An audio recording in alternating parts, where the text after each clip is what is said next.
At 23, she believed the worst mistake of her life had been dropping out of law school. She realized too late that the real mistake was challenging her father. There was no conversation. There was a sentence.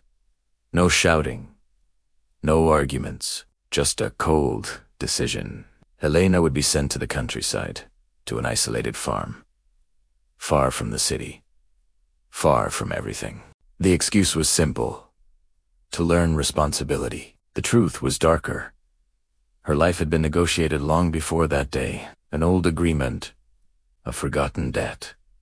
A forced marriage. Miguel grew up on that land without ever having a choice. Orphaned as a child. He was raised by a rigid grandfather who believed emotions made men weak. Miguel learned to swallow his desires, work until exhaustion, and obey without question. When he was told he would marry a woman he had never seen, he didn't feel curiosity. He felt anger, but worse than that, he felt powerless. He could not say no. Helena arrived in the middle of a storm. The sky closed in. The wind cut her face. The mud swallowed her expensive shoes. Nothing felt real. Miguel watched her from the porch in silence. There was no charm, only distance. They looked at each other like two strangers locked in the same cell. The days that followed were long and suffocating. Helena lost sleep. She cried quietly at night, so no one would hear. She felt discarded, handed over like bargaining currency. Miguel kept his face closed, treating the marriage like a bitter obligation. There was no affection.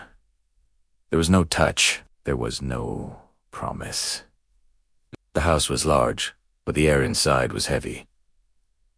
To keep from losing her mind, Helena began to photograph. It was the only thing that still made her feel alive. She captured tired sunrises, faces worn by labor, the loneliness of open fields. Through the lens, she found meaning where there had once been only punishment. Miguel saw the photos by accident. Something cracked inside him.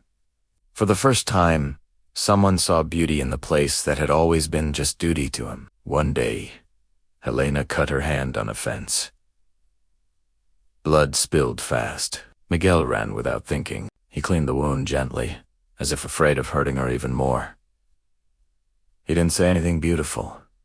He simply stayed. And staying, in that moment, meant everything. The wedding happened without joy. Few people. Few words. No smiles. When Miguel spoke, he didn't promise love. He promised respect. For Helena, who had never been given a choice, there was more than she expected. That night, they spoke honestly, for the first time. He talked about his empty childhood. She spoke about her fear of disappearing. There were no vows. Only truth. Love didn't arrive like it does in movies. It arrived slowly. Suspicious. Wounded. Miguel taught Helena how to ride a horse. Helena taught Miguel how to feel. He built a small studio for her, never calling it a gift. He simply said she needed a place to breathe, on a dark night with no stars. Miguel admitted what he had been trying to deny, that he no longer knew how to live without her. Helena cried, not from joy, but from relief. For the first time, someone chose her. Today, the farm prospers, but what truly matters never appeared in the photographs. Two broken hearts, forced to share the same fate, learned how to heal together. This is not a fairy tale. It is a story about survival, about stolen choices, and about how love sometimes grows exactly where pain was planted. If this story moved you, follow the channel. Here, we don't romanticize pain. We show how it transforms.